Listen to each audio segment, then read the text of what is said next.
Guys welcome back to our YouTube channel. मैं हूं शमून। मैं हूं शांजलि। तो गाइस कैसे हैं आप सब? उम्मीद करते हैं आप बिल्कुल ठीक होंगे। तो गाइस आज की वीडियो है खान सर की। एक बार फिर से हम लोग वीडियो लेके आ गए हैं जो कि 1965 वॉर के ऊपर होने वाली है स्पेशल वीडियो। काफी ज्यादा हम लोग को रिक्वेस्ट आ रही थी कि आप लोग इसके ऊपर रिएक्शन दें। तो सो गाइस आज हम लोग फाइनली इसको लेकर आ गए हैं और देखते हैं मिलके साथ इसको क्या इसमें दिखाया गया। सो गाइस वीडियो स्टार्ट करते हैं। आतंकवादियों को माफ करना या ना करना ये ऊपर वाले का काम है, लेकिन आतंकवादियों को ऊपर वाले तक पहुंचा देना ये इंडियन आर्मी का काम है। आम कितना भी पीला हो जाए लोग दबा के चेक करते हैं पका है कि नहीं है, क्योंकि पता है कि दब जाएगा। और बेल कोई दबा के नहीं चेक करता है। सब इनको लगा कि भाग रहा है भारतीय, मारो गजवाए हिंद। अरे ससुरा गजवाए हिंद तुम्हारा बाप आ रहा है। भारतीय मीडिया ने छाप दिया भारत के लाल बहादुर शास्त्री को लाल कहा जाता है। भारत के लाल ने ताशकंद में भारत को बेच दिया। बेचारे लाल बहादुर शास्त्री साइन किए और रूम में गए, हार्ट अटैक से मर गए। अरे आज नहीं तो कल तो मराना ही मराना, मरा जाए आदमी, कौन दिक्कत है यहाँ पे? कौन मर आदमी 70 साल जी के क्या कर लेगा? ये बताओ ना, बेड पे मरोगे, बेड नंबर 36 मर गया, ऐसा बेड नंबर 36 मर गया।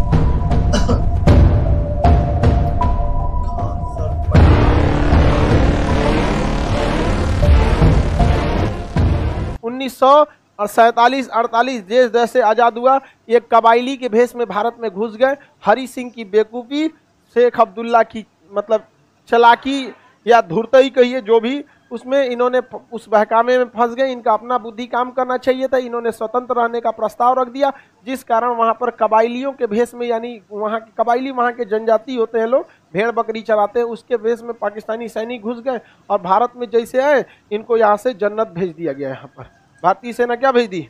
जन्नत भेज दी। किसी को दिक्कत? जहाँ उनको तो जन्नत चाहिए, बाकी अब ऊपर वाला है उनको डिसाइड करने के लिए। हमारे पे काहे भड़काता? तो यही नहीं मैं वीडियो में बोल दिए थे कि आतंकवादियों को माफ करना या ना करना ये ऊपर वाले का काम है, लेकिन आतंकवादियों को ऊपर वाले तक पहुंचा देना ये इंडियन आर्मी का काम है। कुल भड़क गया था सब पाकिस्तानिया से एकदम यहाँ पे। अब उनको लगता है कि हम मतलब उन लोगों के लिए, हम उनको भड़कने से हम सुधर जाएंगे। अब पाकिस्तान को लगा कि भारत जो है 1965 के युद्ध में बहुत बुरी तरह से हारा हुआ है। यही 62 के युद्ध में बहुत बुरी तरह से क्या हुआ है? हारा हुआ है। यही मौका है किस पर हमला करने का? भारत पे। फिर से होगा गजवाए हिंद। आओ गजवाए हिंद तोड़ा करते हैं। अजब हाल है। भारत पर क्या किया जाए? आक्रमण किया जाए। और 65 में भारत में पड़ गया सूखा, बहुत समस्या। और 62 की लड़ाई जवाहरलाल नेहरू जब हारे, हर इंसान उनको कोसता था। भारत चीनी भाई भाई, इंदिरा गांधी भी पढ़ी लिखी थी। कोई भी बोलेगा ना एयरफोर्स का यूज क्यों नहीं किया, लेकिन समस्या वही। फिर हम आपसे भी पूछते हैं, नेहरू को छोड़िए, आपका विधायक पीटेगा, एक तमाचा मार सकते हैं? नहीं मार सकते, ये गलती है। लेकिन हमारे बैच के तो मार दीजिएगा, नहीं समझे? दे दीजिएगा यहाँ पर, कोई दिक्कत नहीं जी। अमर होके थोड़े आए हैं, अमर होके आए हैं नहीं, कोई दिक्कत नहीं है। आप देखिएगा मिर्जापुर मूवी में गोली, मुन्ना भैया, गोली उसी को मारा है जिसने दोबारा पलट के नहीं चला है। मारे गुड्डू पंडित को, मारे हैं? आम कितना भी पीला हो जाए लोग दबा के चेक करते हैं पका है कि नहीं है, क्योंकि पता है कि दब जाएगा। और बेल कोई दबा के नहीं चेक करता है, पता नहीं दबेगा यहाँ पर। समझ में कि नहीं? तो भारत की भी थोड़ी थोड़ी गलती हो जाती है। अब यहाँ पे भारत में पड़ गया सूखा, और 62 की लड़ाई में हम लोग बहुत बुरी तरह हारे थे। सेना का मनोबल एकदम टूटा था। पाकिस्तान ने कह दिया गुजरात का कच्छ मेरा है।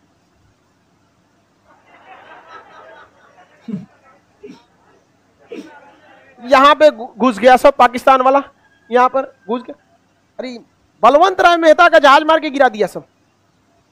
बलवंत राय गुजरात के मुख्यमंत्री थे, उस समय मार के गिरा दिया सब वहां। ये बहुत बवाल हुआ यहां पर। लेकिन कच्छ का रण खाली एरिया है, इसमें वो घुसे सब, भारतीय सेना बिछा दिया उन लोग को, मर गए पूरा साफ, दूर दूर तक दिखाई दे रहा था। धर धर मार के भारतीय सेना बिछा दिया सब यहाँ पे कच्छ के रण में 1965 की लड़ाई में। अब पाकिस्तानी जो होते हैं सब, याद रखिए बाबू, पाकिस्तानी किसी भी लड़ाई में मजहब को जरूर घुसाएगा। उसने कश्मीर में घुस गए सब पाकिस्तानी, और कश्मीर में घुसकर भारतीय सेना को मारते थे, आगजनी करते थे, बवाल मचाते थे। ये दिखाना चाहते थे कि कश्मीर की जनता भारत में नहीं रहना चाहती है। और इस वजह से पाकिस्तान भारत पर क्या करना चाह रहा है, युद्ध करना चाह रहा है। उसने ऑपरेशन जिब्राल्टर चालू किया। क्या चालू किया? Operation Gibraltar. ऑपरेशन जिब्राल्टर के तहत उसने क्या किया कि कश्मीर को सोचा कि काट दे बाकी के हिस्से में, और बहुत ही बड़ी संख्या में सैनिक भारत में घुस गए। और हमारे सामने समस्या ये थी कि अभी 62 का युद्ध खत्म भी नहीं, मतलब अच्छे से खत्म नहीं हुआ। जवाहरलाल नेहरू का टेंशन से मौत हो गई थी। जवाहरलाल नेहरू के मृत्यु का कारण भारत पाक युद्ध था, भारत चीन युद्ध, सब जिम्मेदार यही थे। तो दूसरे कौन बोली सुनेगा? ढेर होशियार बनेंगे, गुट निरपेक्ष रहेंगे, एयरफोर्स का यूज ना करेंगे, 20 साल जरूरत है तो 20 साल बोलेंगे। समझ में आया कि नहीं आ गया भाई? जब उसने कश्मीर पर आपके रेडी नहीं हुआ, कश्मीर पर जब रेडी नहीं हुआ तो तिब्बत में क्या रेडी हो गए? नहीं समझे? आपको भी कहना चाहिए कि हम उसमें अध्ययन करने के बाद हम देखेंगे यहाँ पर। तो पाक यहाँ पर कश्मीर, लाल बहादुर शास्त्री उस समय भारत के क्या थे? प्रधानमंत्री। उन्होंने देखा कि तो बहुत दिक्कत की बात है, पाकिस्तान के पास कई फायदे थे। उसके पास सेवर जेट थे, उस समय का सबसे खतरनाक विमान था, और उसमें हीट सीकिंग मिसाइल लगी थी, या विंडर मिसाइलें थी साइड में, मारता था कौन? भारत के पास कोई मिसाइल नहीं थी। भारतीय जहाज में बंदूक लगा था, और उसके पास हीट सीकिंग विंडर मिसाइलें थी, मार देती थी जहाज की इंजन सूंघ के। अब हवा में तो कहीं गर्मी का सवाल पैदा नहीं होता है, अगर गर्मी है मतलब जहाज का इंजन है, और उसी को हीट सीकिंग मिसाइल थी, विंडर मिसाइलें मार देती थी। पाकिस्तान भारतीय जहाजों को मार के गिराने में सक्षम था। पाकिस्तान को अमेरिका ने पैटर्न टैंक दिया था, उस समय का सबसे खतरनाक टैंक। पूरी एशिया में कोई ऐसा हथियार ही नहीं था जो पैटर्न टैंक को मार के गिरा सकता था। पाकिस्तान का मनोबल 7वें आसमान पर, और भारत के सामने सब समस्या। 62 में बहुत बुरी तरह हारे थे। भारत में नेतृत्व की कमी थी, लाल बहादुर शास्त्री आए थे चुनाव से, तो अचानक है ना, मृत्यु हो गई जवाहरलाल नेहरू की, ये आए, एक सूखा पड़ा हुआ था। पाकिस्तान में ऐसी कोई समस्या नहीं थी। पाकिस्तान ने देखा यही मौका है, पाकिस्तान ने यहाँ गुजरात पर हमला किया, कोई फायदा नहीं हुआ, कश्मीर में घुस के पूरा बवाल करा दिया कश्मीर में, और यहाँ ऑपरेशन जिब्राल्टर के तहत घुसा दिया। भारतीय सेना जब आई तो पाकिस्तान को वहाँ से मुंहतोड़ जवाब देना चालू किया, और यहाँ पर 1 दिन में जो ऑपरेशन जिब्राल्टर का जो हेड ऑफिस था 1 दिन में उड़ा दिया। 1 दिन में उड़ा दिया यहाँ पे, और वहाँ ऑपरेशन जिब्राल्टर की इनकी हवा निकल गई। पाकिस्तानी सैनिक भागने लगे थे यहाँ से। तो यहाँ हमारी थल सेना ने बहुत ही बहादुरी का परिचय दिया, लेकिन यहाँ पर उसकी एयरफोर्स भारी पड़ गई। एयरफोर्स के जहाज जो थे उसके, उसमें ना मिसाइलें लगी थी, और मिसाइल खुद ढूंढ के मार देती है। अब बंदूक में क्या है? मशीन गन लगा है, जहाज को टेढ़ा करना पड़ेगा, इससे करके मारना बहुत मुश्किल हो जाता है। और उसकी दुनिया की सबसे खतरनाक जहाज एस-4 नहीं था सर उस समय, तो अभी भी नहीं आया है, रेडी नहीं हुआ, अभी आ रहा है। क्या बात करते हो? उस समय टेक्नोलॉजी भी नहीं थी, एस-4 तो दुनिया में कहीं नहीं था। तो उसके पास वेंडर मिसाइलें थी, मार देती थी, धाए से कोई जहाजे नहीं उड़ता था उसके आगे, डर के मारे। हमारे पास सबसे घटिया जहाज उस समय का नॉट विमान था, नॉट विमान था। उसके पास सेवर जेट था, स्टार फाइटर, सेवर जेट उस समय के सबसे उन्नत जहाज थे, और उसमें हीट सीकिंग मिसाइल, वेंडर मिसाइलें लगी थी। हमारी जहाज मार के गिरा दिया, उड़ने नहीं दिया। हाँ तो तब हो गया श्रीनगर एयरबेस पे आके बम मार के चल गए सर। तब क्या किया जाएगा? तो भारतीय सैनिक भी कहाँ जुगाड़ लगाया सब। इसने कहा एक काम करते हैं, पाकिस्तान के जो सेवर विमान है इनको हम लोग चकमा देते हैं। इन्होंने क्या किया? अपने नाट विमानों को बहुत ही हाइट पर उड़ाया, बहुत ही हाइट पर उड़ाया। किसको? नाट विमानों को, ताकि ये रडार के पकड़ में आ जाए। इन घोंचुओं को समझ में नहीं आया, नाट विमान किसके पकड़ में आ गया? रडार में। और इन लोगों ने उड़ा दिया किसके खिलाफ? नाट विमान के खिलाफ। अब नाट विमान कमजोर थे, और ये स्टार विमान थे, इनका पीछा करने के लिए ये ऊपर गए। अब मशीन गन की लड़ाई में देखिए, हमारे पास मिसाइलें नहीं थी, हमारे पास क्या था? Machine gun. मशीन गन अगर लड़ाई में रहेगी तो उसी को फायदा होगा जो पीछे है या फिर ऊपर है, धाए धाए मार देगा। अब पता चला आप आगे हैं, अब पीछे से वो है, तो घूमे के मारेंगे, ऐसे मार देगा पीछे से, और उसके पास तो मिसाइल है। तो भारत ने फंसाया, एयरफोर्स ने नाट विमानों को क्या किया? ऊपर भेजा। और इनको था कि तुम भागा ना, रडार में ये पकड़ा गए, चल गए। और नीचे से भारत ने बाकी के 10 नाट विमान को नीचे से उड़ा दिया। इससे ये रडार में आईबे नहीं किया, इन घोंचुओं को पता ही नहीं है। ये मारने गया सब उसको, ये मारने गया इसको, ये चल गया सब हाइट से, इधर से ले आइए, इधर से क्या हो गया? सब भाग गया सब। इनको लगा कि भाग रहा है भारतीय, मारो गजवाए हिंद। अरे ससुरा गजवा हिंद, तुम्हारा बाप आ रहा है। भारतीय सेना, वायु सेना के नाट विमानों ने उस समय के सेवर जेट विमानों को इस तरह से मारा कि पाकिस्तानी एयरफोर्स ने कहा कि सेवर जेट विमान अब उड़ान नहीं भरेंगे। लोग समझते नहीं, इसे कहते हैं खौफ। क्या होता है यहाँ पर, और ये हमेशा से होता रहा है। अमेरिका में कमेटी बैठाई गई कि नाट विमान कैसे मार दिया रे उसको, स्टार विमान, नाट विमान, यही होते रहेगा। अब समस्या समझिए, उस चोटों के पास बहुत दुविधा थी। अगर वो इसके खिलाफ उड़ान नहीं भरेगा तो ऑलरेडी ये हाइट पे है, मार देगा, और उड़ान भर रहा है तो ये घेर के मारेगा, जाओगे कहां सबसे इतना ही, दोनों हाथ में आगे खाई पीछे कुआं, मरोगे यहाँ पे। एयरफोर्स उसकी चौपट हो गई। और इतना बेहतर, शुरुआत में हमारी एयरफोर्स चौपट हुई थी, इसलिए हमेशा याद रखिएगा हथियार मायने नहीं रखता है, चला कौन रहा है ये मायने रखता है। आज भी दुनिया, आज भी सबसे विश्वसनीय जहाज दुनिया में सबसे ज्यादा लड़ाई लड़ा है F-16 जहाज। ये अब बहुत मॉडर्न जहाज है, अमेरिका का ही दिया है। और सेवर जेट भी किसका दिया था? अमेरिका का ही। और स्टार विमान भी किसने दिया था? अमेरिका ने। Heat seeking missile America, vendor missile America धो दिया। यहाँ पर F-16 अभिनंदन लेके गए थे MiG-21। इसे उड़ता हुआ ताबूत कहते हैं, दुनिया का सबसे पुराना जहाज है, झड़ गया इसका पेंट ओंट भी, लेकिन इससे मार दिए किसको? F-16। अरे इसमें एक को इंजन है ना, इंजन में फेल हो गया था इनका। स्टाल पोजीशन कहते हैं, बहुत ज्यादा हाइट कर देते जहाज, स्टाल कंडीशन में चला जाए, इंजन फेल हो जाता है, इसलिए इनके ऊपर मिसाइल हिट कर गई। अदरवाइज मिसाइल हिट नहीं करती, डबल इंजन रहता तब। और दूसरा विमान भी है 1980 का। आपके पास 1980 का मोटरसाइकिल है, क्या हाल होगा? लेकिन हिम्मत देखिए उस आदमी का कि लेके उड़ गया, और किसको मारने के लिए? मारियो दिया उसको, वो तो दूसर का आके ना मार दिया यहाँ पर। और दूसरी बात, वो पाकिस्तान की टेरिटरी में थे। हिम्मत देखिए, उन सब के पास इतना उन्नत जहाज होने के बावजूद यहाँ नहीं आए, दौड़ा दिए वहां पर। अरे वो तो गलती हो गया ना, सुखोइया पीछे था, सुखोई 30 MKI थोड़ा सा पीछे था, नहीं तो उनका सोचा लाहौर में घुस के उनको तबाही मचा के आता। तो 65 के युद्ध में एयरफोर्स ने क्या कर दिया? धावा बोल दिया। और भारतीय सैनिक तो मनोबल आगे था ही। अरे भाई, एयरफोर्स के चक्कर में ना भारतीय सैनिक आगे नहीं बढ़ रहे थे। जब एयरफोर्स ने भारतीय सेना को कहा कि अब टेंशन मत लो, उनकी एक जहाज नहीं उड़ेगी, तो भारतीय सेना अगले दिन लाहौर पहुंच गई। लाहौर पहुंच गई थी, और लाहौर के स्कूल पर पाकिस्तान का झंडा हटा के और वहां तिरंगा झंडा लहरा दिया गया था वहां। ये हकीकत है। तब पाकिस्तानियों ने अपना टैंक निकाला, भयानक सा टैंक, भारतीयों को धोने के लिए। और दुनिया का सबसे खतरनाक पैटर्न टैंक था, जिसपे बम मारा जाता था तो झाड़ देता था इसे, बम मार। अमेरिका का पैटर्न टैंक था। कोई बात नहीं, अमेरिका तुम्हारी वेंडर मिसाइलों का टेस्ट हो चुका है, तुम्हारे सेवर विमानों का सेट हो चुका है। अब बारी थी तुम्हारी किसकी? Patton tank. और वो राजस्थान से लेके घुस गए सब पैटर्न टैंक को। और पैटर्न टैंक को जब राजस्थान से लेके घुसे, तो हमारे पास कोई हथियारे नहीं था। यहाँ खड़े थे वीर अब्दुल हमीद। वीर अब्दुल हमीद 62 की लड़ाई लड़े थे, उसमें भारतीय सेना को देखे थे, कहते कि एकरे बदला निकालेंगे। पहले तू आया ही पिटाएगा, और जो 62 का बदला तोरे से निकालेंगे। वीर अब्दुल हमीद के सामने जब टैंक आया था, पैटर्न टैंक को उधिया दिया यहाँ पर। और उनके सेना में ये अफवाह फैल गया कि भारत के पास ऐसी भी मिसाइलें हैं जो पैटर्न टैंक को मार सकती है। और पैटर्न टैंक इतना खतरनाक था कि उसके जो कमांडर थे उनको पूर्ण विश्वास था कि दुनिया में कोई भी पैटर्न टैंक को मार नहीं सकता। सबसे आगे अपने पैटर्न टैंक लेके चल रहे थे। मारा वीर अब्दुल हमीद, पहले उन्हीं को उड़ा दिया। सेनापति ये मर गए वहां पर। सेनापति मरने के बावजूद उस सेनापति ब्रिगेडियर की पत्नी हाथ में सफेद झंडा लेके जब भारत में आई थी ना, कि मेरे पति का लाश दे दीजिए, उनका जनाजा पढ़ना है, तो भारतीय सैनिकों ने पहले उसको चाय पिलाया था बैठाकर। और यही हिंदुस्तान में है जहां विदेशियों के आक्रमण से हमारी छतरानियों को जौहर करना पड़ा था। यह फर्क होता है कि इंसान और एक जानवर में। हम दुश्मनी में भी इंसानियत रखते हैं। पहले चाय पिलाए थे उनसे बैठ के, और उनकी लाश न दिए थे, कहते इनका हम लोगों ने इज्जत से दफना दिया है यहाँ पर, और वापस उनको भेज दिया गया था। वही उन्हें कहा गया था कि मरे हुए बहुत टाइम हो गया, लाश को मत छोड़ेंगे तो जानवर खा लेंगे। हम लोगों ने जनाजा पढ़ा के उनकी लाश को दफना दिया गया है। आप जा सकती हैं, हम आपको फिलहाल चाय के सिवा और कुछ नहीं दे सकते हैं। आप वापस वो चली गई थी। ये हम में और आप में भी होना चाहिए। दुश्मनी में हमें अपनी संस्कृति को धूमिल नहीं करना है। ये गौरव से हमेशा ये याद रखेंगे। हम तो ये भी चाहते तो गोली मार देते उसको, लेकिन इतिहास में कभी नहीं मिट सकते थे कि भारतीय सेना ने एक विधवा के ऊपर हाथ उठाया।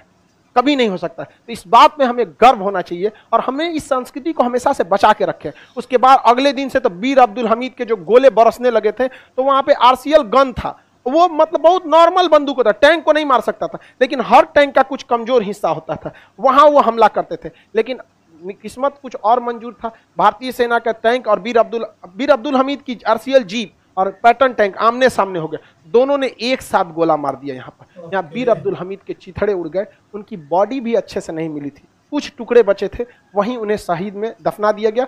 यहाँ धामूपुर गांव है, गाजीपुर डिस्ट्रिक्ट, उत्तर प्रदेश में। वहां पर उनके आज भी वीर अब्दुल हमीद के याद में स्मारक बनाया गया है। इसके बाद भारतीय सेना का खून खौला। भारतीय सेना ने यहाँ नहर खोल दिया। नहर का पानी इतना बढ़ गया कि इतना पानी लग गया वहां पर, वहां का टैंक जाम में फंस गया यहाँ पर।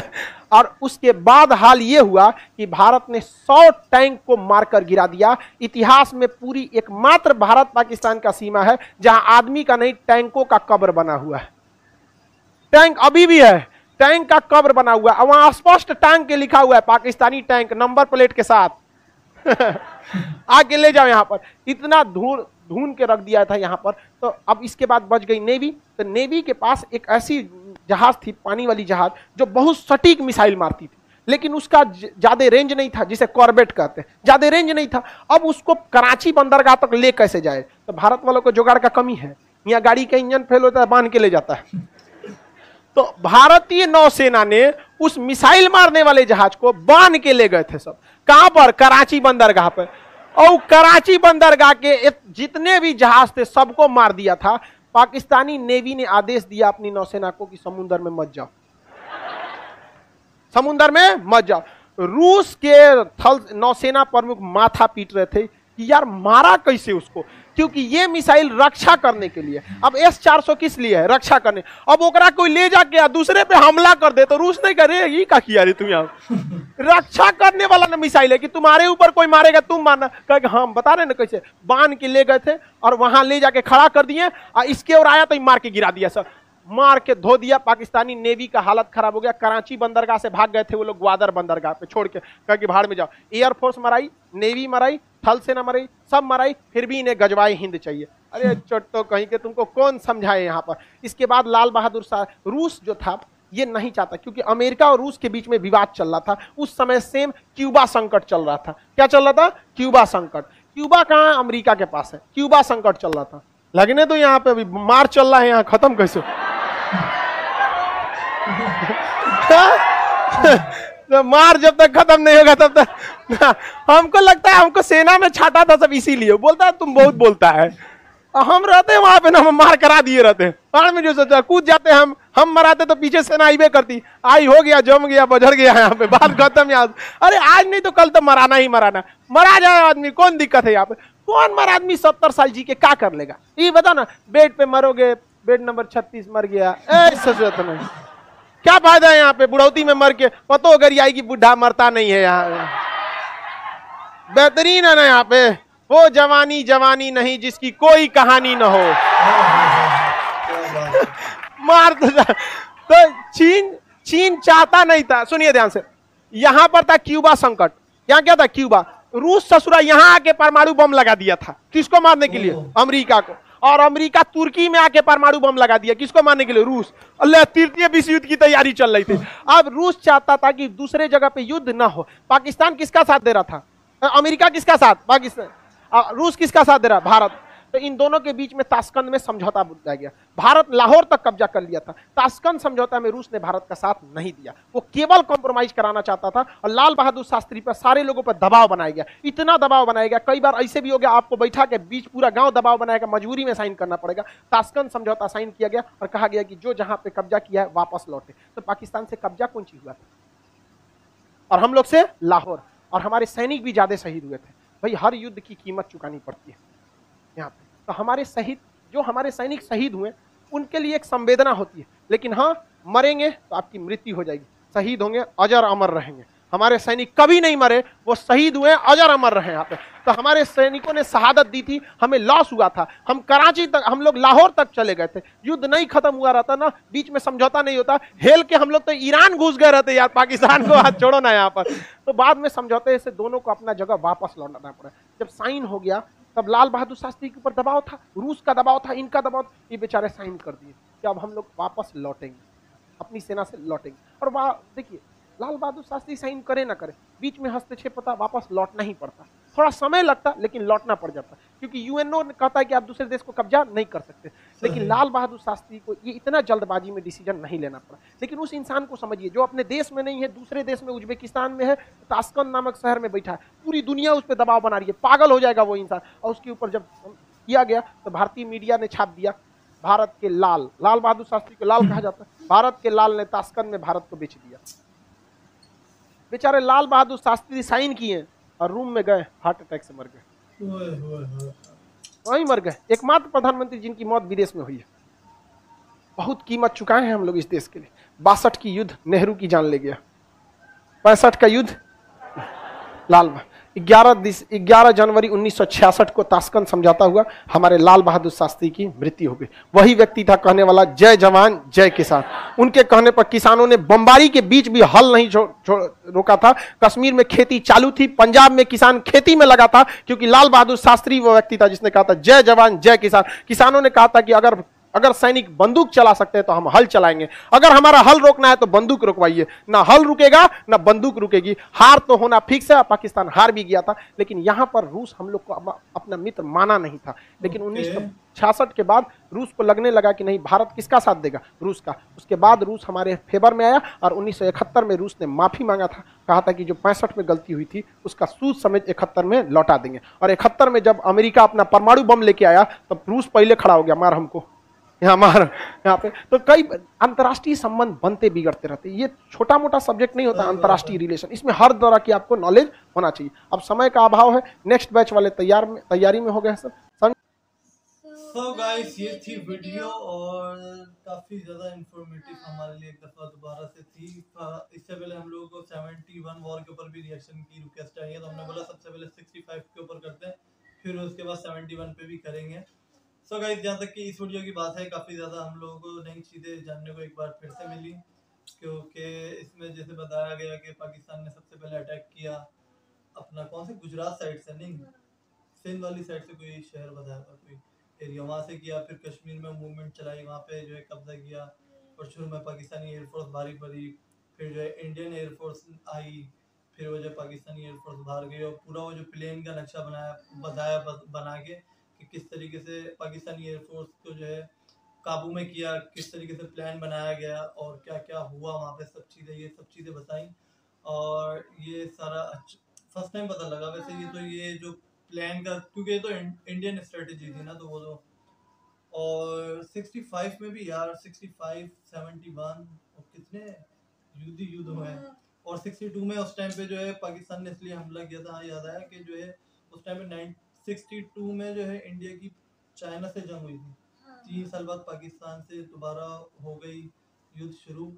तो कितने, यानी कि उस टाइम पे पाकिस्तान ने शायद समझा, जैसे कि इन्होंने बताया कि इंडिया इस वक्त कमज़ोर है, जंग से अभी निकला है, जंग में ये समझ लो 2-3 साल तो जंग क्या होती है, तो अभी इसके ऊपर अटैक किया जाए। अभी जो है हम लोग जो है जो अपने मकासद हैं वो हल कर यानी कि ले सकते हैं, जैसे कि इन्होंने बताया कि कश्मीर को आज़ाद करवा सकते हैं, या फिर जो एरिया उन्होंने सोचा होगा ये कर लेंगे, हम ये कर लेंगे। अभी इंडिया कमज़ोर है, मगर वो लोग नहीं कर पाए। जिस तरीके से इंडियन आर्मी ने जो है इसके ऊपर रिएक्शन दिया फिर अपना, और फिर जिस तरीके से वो लड़े, वो वाकई में एक काबिल तारीफ है जो बात है। और सो गाइस काफ़ी अच्छी वीडियो थी, हम लोगों को ज़्यादा काफ़ी नॉलेज मिलती है इनकी वीडियोस देखने के बाद।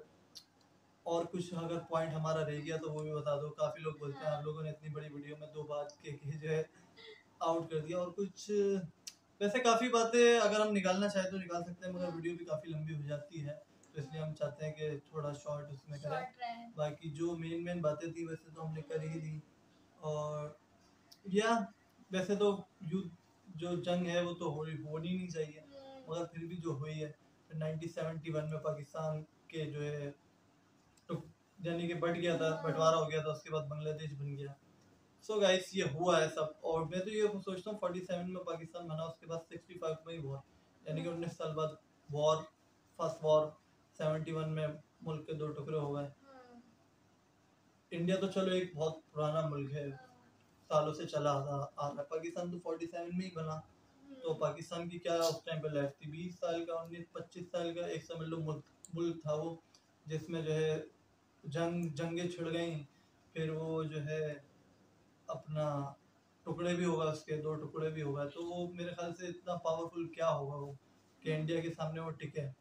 और अभी भी, और इंडिया जाहिर सी बात है अभी की बात करें तो पाकिस्तानी अब उसको मजबूत होना चाहिए था, मगर अफसोस के साथ पाकिस्तान अभी इतना मजबूत नहीं है, क्योंकि इकोनॉमिकली और पाकिस्तान काफ़ी ज़्यादा कमज़ोर है। जब तक मुल्क इकोनॉमिकली जो है पावरफुल नहीं होता तो वो जो है जाहिर सी बात है उसकी आर्मी भी उतनी पावरफुल नहीं हो पाती। तो गाइस यही थी वीडियो हमारी, आप लोगों को कैसी लगी प्लीज बताइएगा, लाइक शेयर सब्सक्राइब करके। और सो गाइस मिलते हैं नेक्स्ट वीडियो में, बाय बाय।